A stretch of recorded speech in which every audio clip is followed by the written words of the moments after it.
If you want to know the truth, if Hoffman could have survived at the end of the Saw movies, then stick around to the end of this video.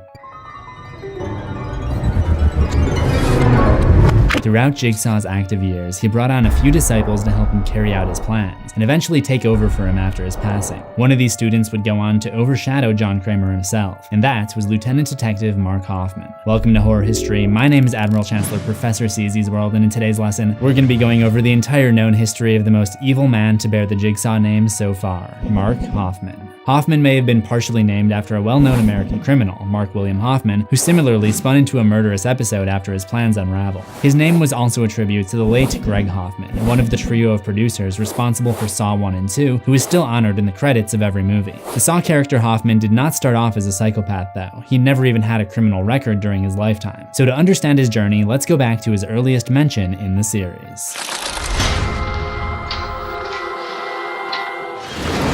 Hoffman was likely born in the mid-60s. In 1976, his sister Angelina was born. It's not known what happened to his parents, but in his adulthood, Angelina was his only family member. I know she was your only family. After graduating from Renfield University, Mark Hoffman became a cop in the early 80s. Been a cop for 20 years.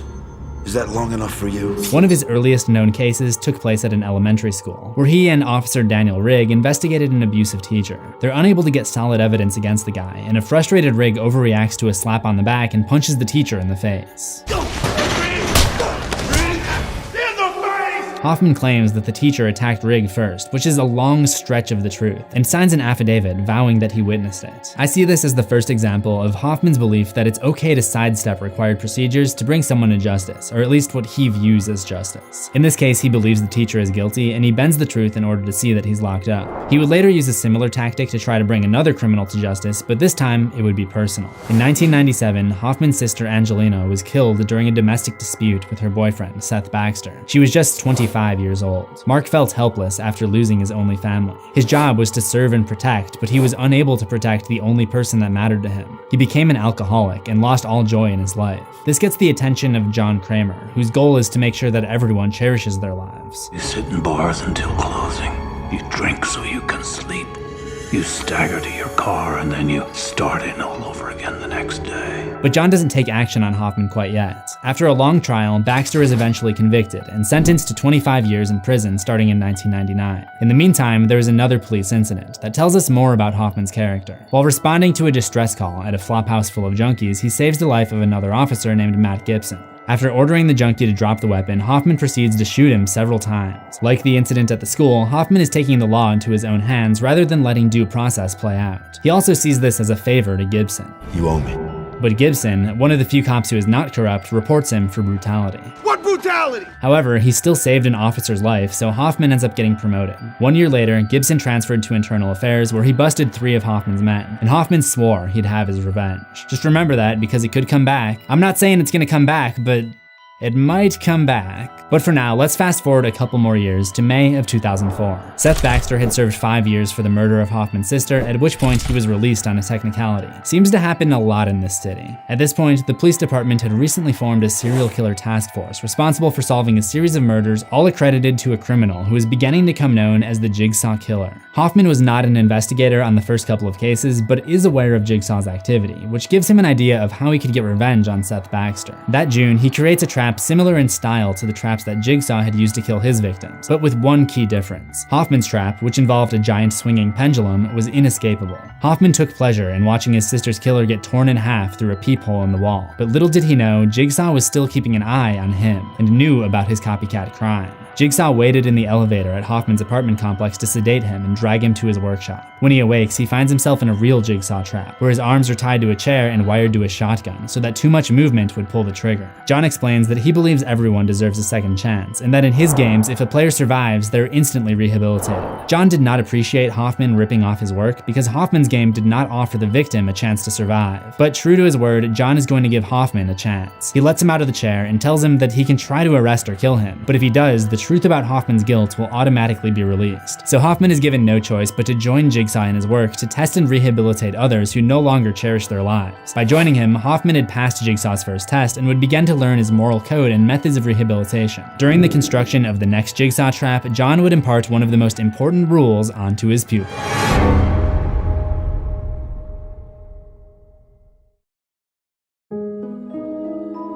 The first victim that Hoffman assisted Jigsaw in capturing was a man named Paul, whose will to live would be tested in a maze of barbed wires. During the setup of this trap, Jigsaw explains one of the most important rules of the operation: roll it.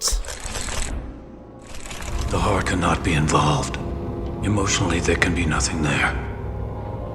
It can never be personal. Which seems kind of hypocritical because almost everyone that John tested was connected to him personally, but maybe this is just a rule for Hoffman because he already went after his sister's ex-boyfriend with the pendulum trap, and Jigsaw feared he would use the platform for personal reasons again. Using his inside knowledge as a Metropolitan Police detective, Hoffman warns John that there's a cop who's onto him, a man by the name of David Tapp. John plans to throw Tapp off by having Hoffman plant Dr. Lawrence Gordon's penlight at one of the crime scenes. He does this at the site of the next trap, where a victim is burned alive trying to solve Jigsaw and Hoffman's puzzle. As far as we know, Hoffman was not involved in any of the other traps that took place in 2004. Because Jigsaw wanted to recruit new followers, like the previously mentioned Lawrence Gordon, and a junkie named Amanda Young. Amanda's second test took place in October of 2005, when a group of criminals would be forced to take part in a game at the Nerve Gas House. This was the most complex and riskiest game Jigsaw had ever held, so he enlisted the help of Hoffman to set it up and test it. It is here that Hoffman learns to never assume any outcome. I anticipate the possibilities and I let the game play out. Why do you need Amanda in the game? To ensure that the rules are followed. Hoffman seems to think that this method leaves too much to chance, once again highlighting his belief that he should be a judge rather than just an enforcer. It's becoming apparent that this is his biggest flaw, the reason that he'll never fully realize the Jigsaw moniker in the future. John is wary of this and begins to put a number of safeguards in place so that Hoffman isn't just given free rein in the event of his passing. But John does survive the events of the Nerve Gas House game in 2005 and goes to work on his next two games, which would take place simultaneously in April of 2006. In the meantime, Hoffman still has to keep up with his actual job as a police detective. He investigates the classroom trap, which was created by another Jigsaw apprentice, Amanda Young. He has to kind of play dumb at the crime scene because he obviously knew that this one wasn't created by Jigsaw himself, but he wasn't about to make himself look guilty by being the one to point it out. Though he could have used reverse psychology to make himself look less guilty by actively pointing it out. But maybe he was using reverse psychology knowing that the other cops would expect a guilty person to try to use reverse psychology. But then again... Sorry, that's literally what my brain is like all the time. In order to keep up the appearance that he's actively looking for Jigsaw, he brings in Jill Tuck, the ex-wife of John Kramer, for interrogations. He tries to make her look guilty by asking her why she's in possession of a doll resembling Billy the Puppet, which is the avatar used in many of the videotapes that Jigsaw left for his victims. He also presses her about having a tricycle that Billy is often seen riding, which she claims is a relic from John's youth. Supposedly, there are hours and hours of interrogation footage. The next victim to be tested is one of Hoffman's fellow investigators, a woman named Allison Carey. Jigsaw wanted to test her because he believed that she was dead on the inside. Amanda was responsible for setting up this trap as well, and Hoffman lended her a hand in hoisting the unconscious body up into the trap. This would ultimately be a mistake on Hoffman's part, one that would lead the FBI to determine that there were other Jigsaw apprentices besides Amanda, because she would not have been strong enough to lift Detective Carey into the trap on her own. Hoffman has to play dumb again at the crime scene where Carey is discovered, causing the two FBI agents, Peter Strom and Lindsay Perez, to become somewhat suspicious of him. Over time, Strom would become Hoffman's biggest obstacle. Hoffman makes some last-minute adjustments on the day that the two games would be played simultaneously on April 28, 2006. One involves a man named Jeff Denlin, who must face a series of trials to forgive the people involved in a drunk driving accident that killed his son. Hoffman was responsible for sedating and bringing in the drunk driver. John was critical when he saw the way that Hoffman treated the body of the man being tested. John also offers him some engineering pointers to better optimize the machine, which is known as the rack, that the drunk driver would be restrained in. This is an interesting interaction for two reasons. Hoffman's carelessness with the victim shows us his subconscious desire to do harm. His goal for taking part in Jigsaw's operations is more about punishing wrongdoers than rehabilitating them. And that's not something that John Kramer would approve of. But the second part of the interaction shows us that Hoffman isn't just there to assist Jigsaw with the creation of the traps, he's actively learning about mechanical engineering because he will be expected to create traps of his own in the future. This means that Hoffman is gaining the trust of Jigsaw, and he may one day be allowed to take on the Jigsaw name in order to continue John's work. However, Amanda was receiving similar training, and if Hoffman wanted full control to punish whoever he pleases, he would have to get her out of the picture. So the two develop a bit of a rivalry. Get used to me, because I'm not going anywhere. You sure about that?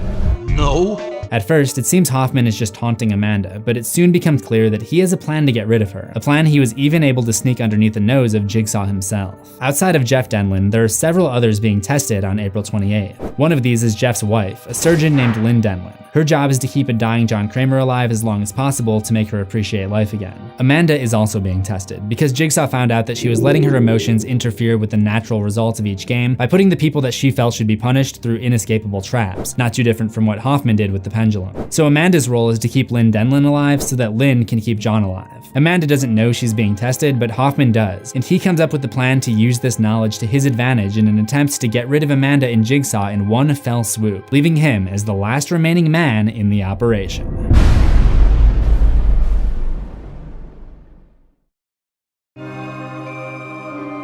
With the deaths of Singh, Tapp, and Carey, and with the disappearance of Eric Matthews, Hoffman was one of the last remaining detectives on the serial killer task force. He was there to investigate both traps that Amanda rigged to be inescapable, so he knew better than anyone that her weakness was her fiery emotion, and figured out a way to use that against her. While John is on his deathbed, he asks Hoffman to place a note for Amanda to find, and he changes it out with the message of his own. But before she would open it, Hoffman had some other business to attend to. He first reports back to Jigsaw in secret. This would be his last face-to-face with him, since John didn't have much longer to live. John's last request to Hoffman is to carry out another game on his behalf after his death. He hands him an envelope with the instructions, and Hoffman tucks it away for later. First, he had another set of tasks to take care of. Remember how there was supposed to be a simultaneous game being played on April 28th? Well, Hoffman had a lot to do to get that one started. He has to kidnap Rigg and put him at the start of his trial, retrieve another cop, Eric Matthews, and put him on a block of ice, and presumably also subdue a lawyer named Art Blank and put him in this neck trap thingy, and leave him Jigsaw's instructions on what to do if he wants to survive. And then I guess he has to kidnap himself and go into the room where this is all taking place. I know that sounds a bit confusing because it is, but let's break down how everything is connected. The main one being tested here is Rigg, because Jigsaw is determined that he's become too obsessed with saving his comrades and isn't living his life or spending time with his wife anymore. There are probably worse people out there who could be tested, but that's who John chose, and as long as John's around, Hoffman has to obey his orders. In order for Rigg to pass, he simply has to not try to save his co-workers, Matthews and Hoffman. Matthews is being tested because he's been a perpetrator of police brutality. He already failed Jigsaw's previous test, which you can learn about in this video, but his new test is to see whether or not he'll use excessive force to try to escape. Art Blank is a lawyer being tested for defending guilty people. You may remember all those years ago when Hoffman and Rigg had the run-in with the abusive teacher. Well, this is the guy who represented him. Hoffman's role in all of this is to be the spectator and to make sure that the rules are followed. Just as John Kramer pretended to be dead in the original Saw and Amanda pretended to be part of the game in Saw 2, Hoffman wanted to keep an eye on this game as well. Looks like our friend Jigsaw likes to book himself front row seats to his own sick little games. It appeared that if Matthews failed to stay on the ice block, the water would come down and electrocute Hoffman as well. But no, he wasn't actually in danger because he had no reason to put himself in danger when he set up the game. It was all just to motivate Eric Matthews. So long story short though, Rigg and Matthews both failed their tests, so Hoffman is the only one to walk away alive. But while that's all happening, let's not forget that the other game is still going on at the same time. The one with Lynn Denlin, Jeff Denlin, Amanda Young, and Jigsaw. Remember how Hoffman left that note for Amanda? The note that was his ultimate move to eliminate Amanda and Jigsaw, who were standing in his way of complete freedom? Yes, that note. How about we roll it? Dear pesky plumbers. Wrong note. Roll the other note. Amanda, you were with Cecil the night Jill lost Gideon. You killed their child. You know it, and I know it. So do exactly as I say. Kill Lynn Denlin, or I will tell John what you did. Hoffman is referring to the night that John Kramer's unborn child was killed by an addict named Cecil. John does not know that Amanda was in on it too, and Amanda, for obvious reasons, doesn't really want him to find out. If you're wondering how Hoffman even knows, I'm guessing it was because he was a cop and probably reviewed security footage after the break-in was reported, but they didn't really have any evidence that Amanda was a part of it, and John never presses charges on Cecil anyways, so at the end of the day, the cops knew, but John didn't. So Amanda caves into Hoffman's threat and kills Lynn Denlin at the end of the game. That causes Jeff Denlin to want to kill Amanda, which he does. Then, Jeff Denlin, who is still in a rage, kills Jigsaw for putting him and his family through all of this. This is a huge deal for Hoffman. Remember, the only reason he began helping Jigsaw in the first place was because Jigsaw threatened to release the truth about Hoffman getting revenge on his sister's killer if he didn't comply. That's the main reason that he helped Jigsaw from the events of the first Saw in 2004 through Saw 4 in 2006. But now, with Jigsaw and Amanda both out of the picture, Hoffman's secret was safe. There was nothing forcing him to continue Jigsaw's work anymore. He could easily go back to being a regular cop at this point. But this is the most interesting part of Hoffman's character arc. Some part of him liked being the hand of Jigsaw. I think it goes back to the reason he got involved with all of this, his sister Angelina. Hoffman must have felt that in some way that by bringing her killer to justice, he was entitled to judge the fates of any future criminals in the city. He had become a cop to protect people, but found that the police didn't have enough power to enforce the law in a way that he sees fit. That's why he started bending the rules. It started when he signed the affidavit for Rigg to get the abusive teacher thrown in jail. It continued when he murdered the junkie who threatened Matt Gibson, and it reached its peak when Hoffman literally became Jigsaw, who is now a feared symbol of twisted vigilante justice. In fact, over the last 2 years, as Hoffman got closer and closer to taking Amanda Young and John Kramer out of the equation, he developed a condition known as megalomania. Some of you may be more familiar with the Greek version of the word megalovania. Today, megalomania is known by mental health professionals as narcissistic personality disorder, but we're still gonna be calling it megalomania because it's way more fun to say. I think I'm actually gonna say megalomania as much as possible from now on. Megalomania is characterized by an intense obsession with power and delusions that they're more important than anyone around them. Other symptoms include calculative or manipulative behavior, violent tendencies, egotism, lack of empathy, entitlement, and a god complex. Cock it and pull it. With his new power as the sole proprietor of the Jigsaw legacy, Hoffman planned to run the city as he saw fit and punish anyone who got in his way. The only issue for him was that he was not the last Jigsaw disciple left standing. There was another.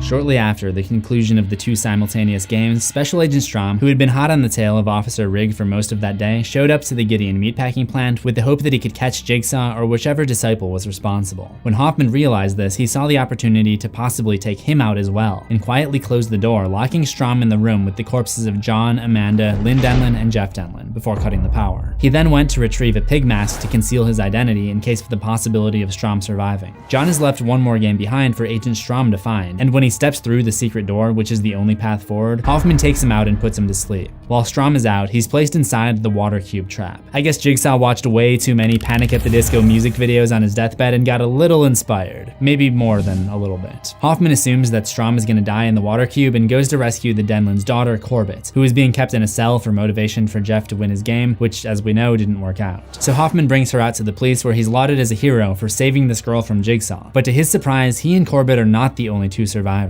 Agent Strom had punctured his trachea to survive the water cube trap, and was being brought out to the ambulance. When Hoffman sees Strom on a gurney, he knows his secret is not safe quite yet, not as long as Strom and the FBI continue to investigate. He makes up a story for the public about how he too ended up falling into a Jigsaw trap, but his arm straps broke, and he was able to escape and find and rescue Corbett. As the police continue to infiltrate Gideon meatpacking plant, they eventually open the door and find the bodies of John, Amanda, Lynn, and Jeff, and send them to the morgue for an autopsy. And this is where we have an error. Yeah, I've been able to piece everything together in a way that kind of makes sense up to this point, but I can't make any excuses for how the dates kind of contradict each other here. Remember how I said the simultaneous games took place on April 28th? We know that because the fingerprints that lead the FBI to Rigg came back on the 28th. The problem is that the date on John's autopsy tag is October 21st, 2006. See, it clearly says it right there. I'm sure I'm not the first one to notice this. What am I doing with my life? It doesn't take 6 months to do an autopsy, and judging by the lack of decomposition on John's body, I can't show it, but feel free to pull up the movie if you don't believe me, it hasn't been very long. So that means one of these dates has gotta be wrong, and all we can do is speculate on which one. And I think this one is wrong, and John's death was in April. Here's my rationale. We later see Hoffman looking at the evidence bag containing Strom's cell phone and the pen that he used to poke the hole in his neck. Those give us a month and day when the evidence was collected, May 7th, and then the day that the evidence was moved to storage, which appears to be July 7th.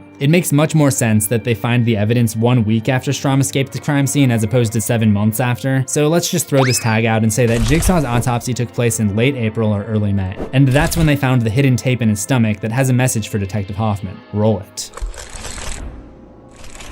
Are you there, Detective? If so, you are probably the last man standing.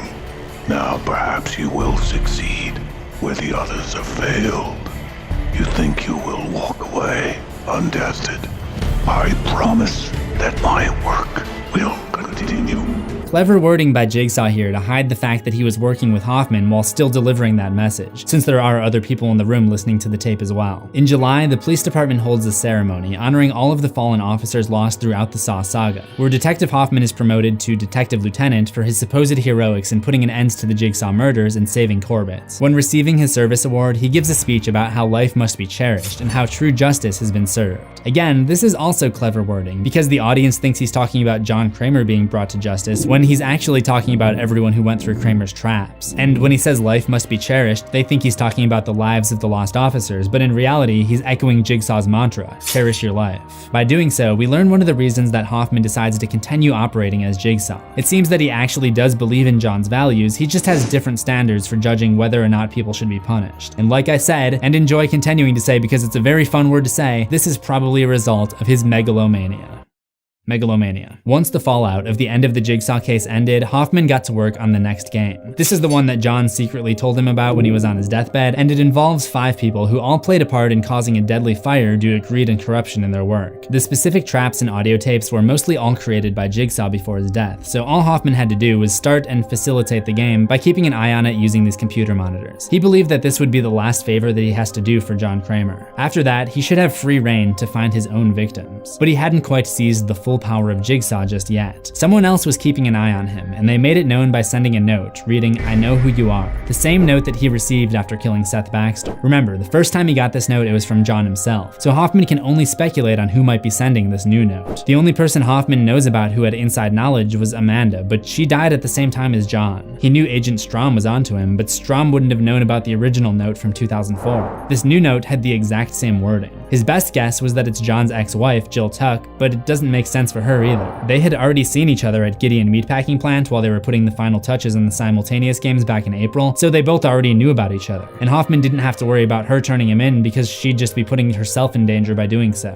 He's called into the hospital, where he finds Agent Strom sitting by Perez's hospital bed. This leads him to believe that the injuries she had sustained in one of John's traps had done her in. She wasn't really dead, I'm guessing she was just moved to another room for more intensive care, but Hoffman didn't know that. Strom tells him that the last thing she said was Detective Hoffman. He finds this very suspicious, and perhaps unwisely, gives Hoffman an earful about how strange it is that Jigsaw would make a mistake by letting Hoffman escape. Because Jigsaw's dead. I'm not talking about him, I'm talking about you and your whole crooked department. My department's gone. They're all dead. There's no one left. Besides you. I feel so bad for Fisk. Nobody ever remembers Fisk. Play the sad music. What the hell, man? What happened? Where's Rick? After making sure he's not being followed, Hoffman visits the new underground lair where he's monitoring the game and gets there just in time to see it begin.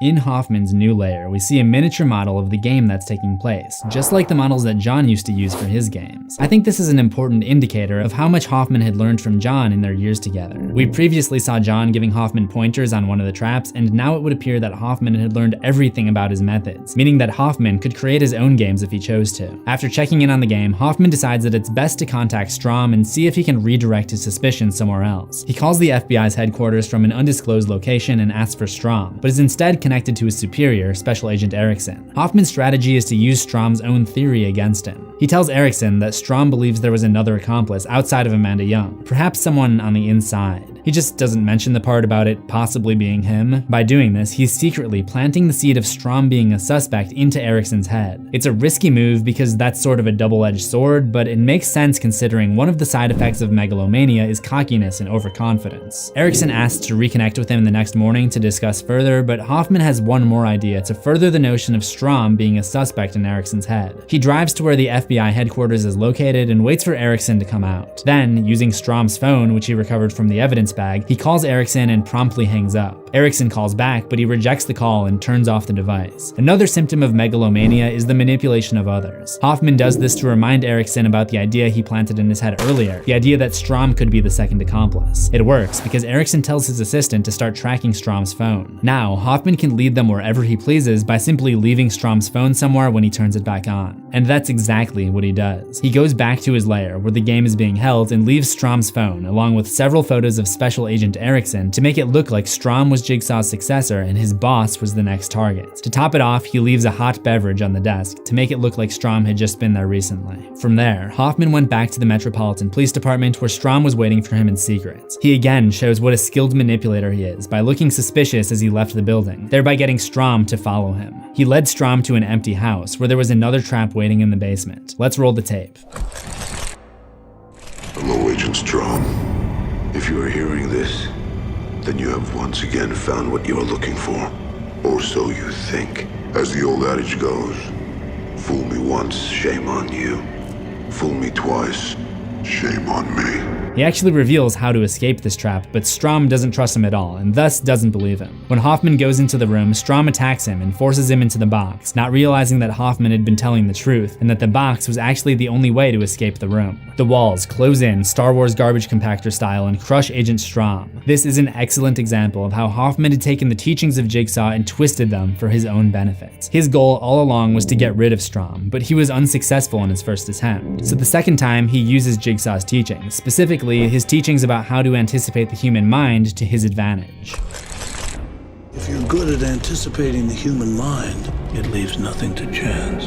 After getting out of the glass box, Hoffman recovers Strahm's hand and uses it to plant fingerprints all over the crime scenes of previous victims. Part of the genius of making everyone think that Strahm was the second accomplice to Jigsaw was that Hoffman could continue to run new traps and games, because everyone was out looking for Strahm and not him. The next trap that Hoffman would put into action, however, would be another one designed by John Kramer. He had left instructions in his will for Jill Tuck to carry out even more new traps. She most likely contacted Hoffman to get his help with a few of them because she'd never actually been involved in John's operation and didn't have the experience. His next victims were a pair of malicious lenders who repossessed the valuables of desperate people in need. This was another game that was planned by John based on the fact that it's his voice in the tape, but was never carried out before his death. So Hoffman got to do it instead. The victims see how it feels to give up what's vital to them by sacrificing their own flesh into a scale in order to survive. After the conclusion of the test, Hoffman does something interesting that Jigsaw had not. It seems that he was recording the audio of his victims trying to escape rather than staying behind and witnessing it himself. He plays it back after the fact, either to try to learn from the experience and improve his anticipation skills, or possibly just for his own sick pleasure, as he was starting to enjoy torturing people. After setting the trap, he's called in to investigate it, due to his unique position as lieutenant detective. There, he finds the FBI has taken over the investigation, and that they discovered the Strahm fingerprints that he'd planted there. He also discovers that Special Agent Perez, who he previously thought to be deceased, was alive, well, and working on this investigation. Erickson had led Hoffman to believe that she was dead earlier that month because they actually had suspected Hoffman and wanted to have an extra piece to play against him if need be. But now that Strahm was their #1 target, the FBI offers to work with Hoffman. This is where Hoffman's sociopathy really shines more than ever before. He's basically toying with the FBI at this point. He feigns disinterest in working with them because of their dishonesty about the fate of Miss Perez, and this ultimately causes Erickson to offer him full disclosure on all future secrets, a deal that he accepts. From now on, everything we know, you know. Is that fair?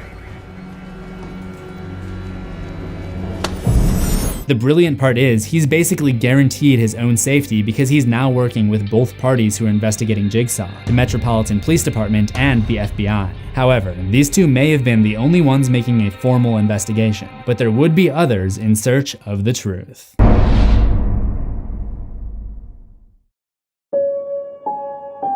One day, Hoffman goes to visit the survivor of the flesh trap at the hospital, and on the way he runs into Pamela Jenkins, a journalist that he accuses of twisting facts to get a good story.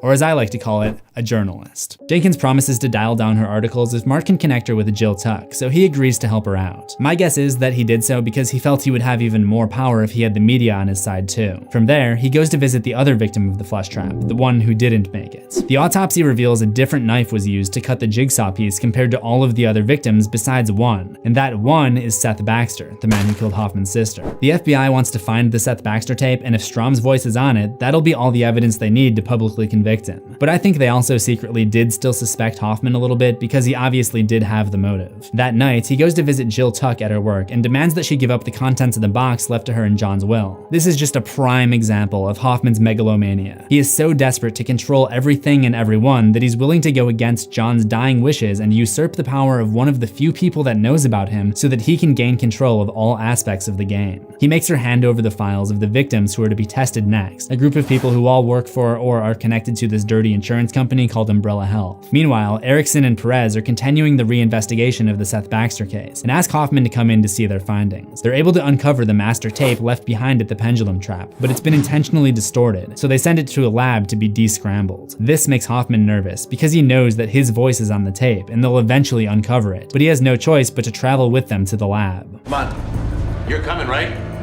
Of course.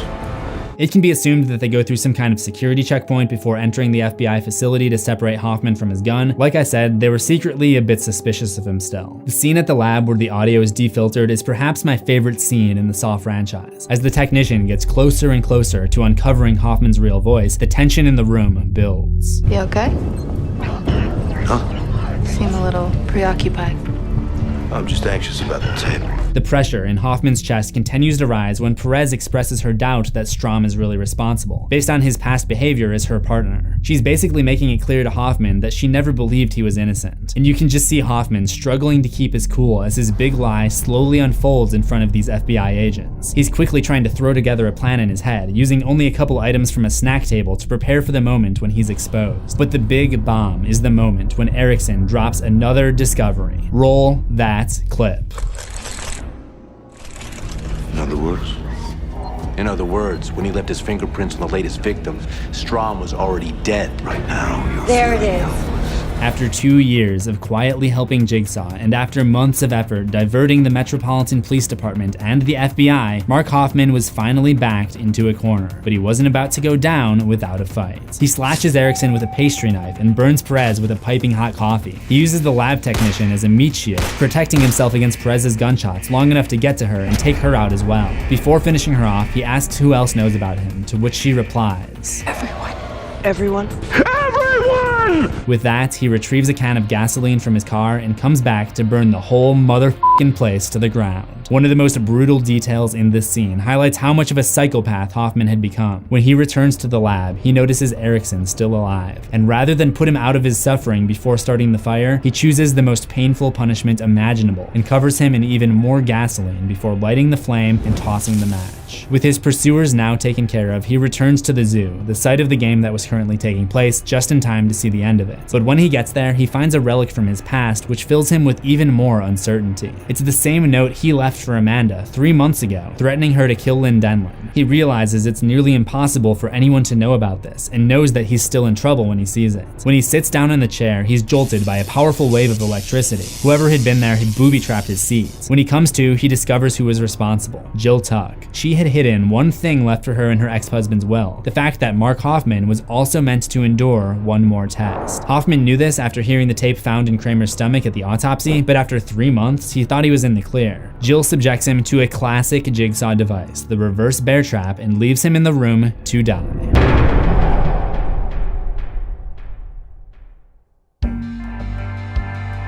Jill's instructions were to leave Hoffman restrained in the reverse bear trap as punishment for deviating from Jigsaw's plan. Hoffman was supposed to die there. The only problem was that Jill Tuck was no Jigsaw. She had not thought out every possible scenario the way John might have, and Hoffman is able to exploit this by breaking his hand with the machine fastened to his face, using it to untie himself from the chair, and lodging the reverse bear trap into the steel bars covering the window on the door. This prevents it from tearing his face open when time expires, and gives him just enough time to escape from its confines. His jaw is damaged by the incident, but he does survive, and swears to have his revenge on Jill. After taping up his injured hand, he takes the reverse bear trap with him and retreats to a new safe house at an abandoned air hangar. He fixes himself up. Realizing that Jill got away and will probably go to the police, he knows that he'll never be able to go back to his old life and destroys his cell phone and ID cards. He also decides to lie low for a while and goes into hiding for the next 8 months, not emerging again till March of 2007. During the time in hiding, he used his inside knowledge of the police headquarters to hack into the station's security system and spy on them. With him out and most of his department dead, the police chief brings back an old face to take over the Jigsaw investigation.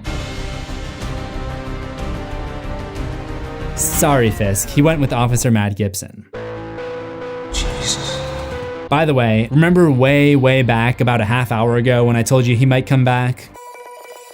Gibson transferred to Internal Affairs, where he busted 3 of Hoffman's men, and Hoffman swore he'd have his revenge. Just remember that, because it could come back. I'm not saying it's gonna come back, but It might come back. Ah yes, good memories of when I was a younger creator. So Hoffman kept his eye on whatever was going on at the police station. He also had information on 3 more groups that Jigsaw never had time to test, so his next objective is to carry these out. First, he captures 3 participants of a toxic love triangle and puts them through a unique trap that takes place in public. The 2 men have to execute their former lover to survive. Next, 4 racists are trapped in an elaborate setup at Pete's auto body shop, and there are no survivors. He leaves a note for Gibson on the bathroom mirror, along with the reverse bear trap, which is covered in Jill Tuck's fingerprints, as if that's a reliable measure for anything at this point, considering all we've been through. And finally, the last game of the Jigsaw saga is held on March 12th, and tests a man named Bobby Dagan, who had falsely claimed to be a survivor of a Jigsaw trap in order to sell his book. Hopefully I'm not the only one who appreciates the irony of Hoffman, who once pretended to be Jigsaw for personal gain, now setting up a real trap for Bobby, who had pretended to be a victim for personal gain. With the last of these traps set into motion, Hoffman could focus all of his efforts on what now mattered most to him, getting revenge on Jill Tuck and Matt Gibson.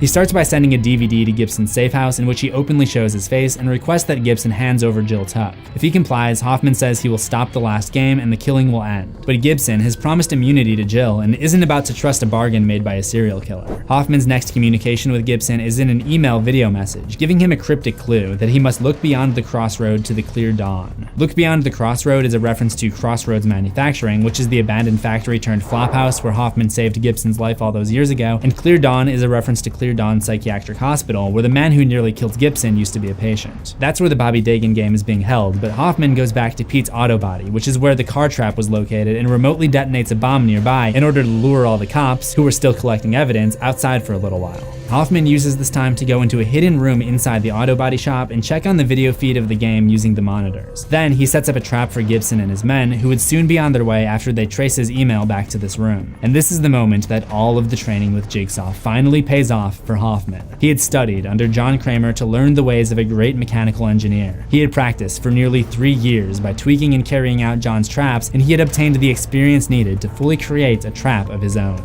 He disregarded John's code of conduct though. This trap's intention was not to rehabilitate, but rather to kill. He removed the body of one of the victims of the car trap and placed him in the room wearing Jigsaw's cloak so that Gibson would be lured into the trap and executed by the motion-activated turret hidden in the corner of the room. We know that Hoffman had long desired his revenge on Gibson, but the fact that he wasn't even there for his death shows where Mark's priorities were at the time. He was still mad about Jill Tuck trying to kill him in the reverse bear trap and then selling him out to the cops, and his one burning desire at that point was to get to her and have his revenge. He hid himself in the now empty body bag of the 4th victim, which was a clever way of sneaking himself into the police station. Once there, he went on a huge killing spree. It started with the coroner. This was the man whose discovery about the knife that cut each Jigsaw piece had led the FBI to reopen their investigation about Seth Baxter, which ultimately led to Hoffman getting caught. Now I may need dead meat to back me up on this. I mean, I'm the history expert, not the math expert, but according to my calculations, I believe he kills 5 more people at the police station on his way to the holding cell where Jill is being kept. When he gets into the cell, he forcefully grabs her by the hair and asks, "How do I look?" Which seems like a weird thing to say at first. I mean, they're not going on a date, they're basically trying to kill each other, which is usually more of a 3rd date activity for me, but I think the line is a reference to the fact that this is the first time that they've seen each other since Jill put the reverse bear trap on him, which messed up his jaw and permanently changed his appearance. She stabs him in the neck with a nail file and scampers away, where she hides in the evidence room. But Hoffman, who was again able to use his Jigsaw powers to anticipate her actions, goes in after her. But Jill Tuck would not be the only thing that he found there.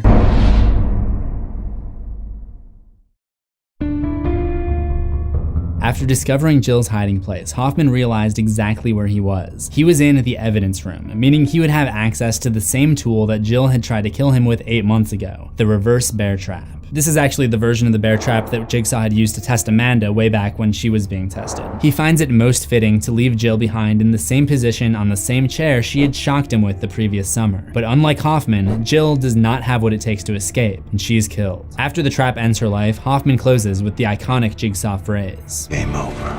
Even a small change like this, saying game over after the victim's death as opposed to before, is indicative of how Hoffman's version of Jigsaw refused to play by the rules the way that Kramer's version of Jigsaw did. Hoffman has his own dirty way of doing things that is inspired by Jigsaw but not limited by a code of conduct. suspect. Having gotten his revenge, he retires to his secret safe house in the hangar where he prepares a full bag of money and supplies. He's probably planning to go into hiding again for a little while since he just took out an entire police station, which is likely to draw more federal attention. Wanting to clear out everything and start somewhere new, he lights up the hangar on his way out. But before he can make it very far, he's captured by 3 men in pig masks. Throughout the course of this saga, Hoffman had brilliantly accounted for everything his opposition would throw at him, but there was still one thing he was not able to solve. Who had sent him the note, "I know who you are"? The answer would take Hoffman back to 2004, where one of his first tasks under John Kramer was to plant a doctor's penlight at one of the crime scenes, and that doctor was named Lawrence Gordon. Unbeknownst to Hoffman, Gordon had become a secret apprentice to Jigsaw after surviving the bathroom game in 2004, and was working behind the scenes for John ever since. He kept an eye on Hoffman after John's death, and was instructed to act immediately if anything were to happen to Jill. According to John's orders, Gordon was to take Hoffman to the same bathroom where he had once been tested, and leave him with no escape. Hoffman desperately reaches for the hacksaw, but Gordon takes it and throws it out of reach. Game over.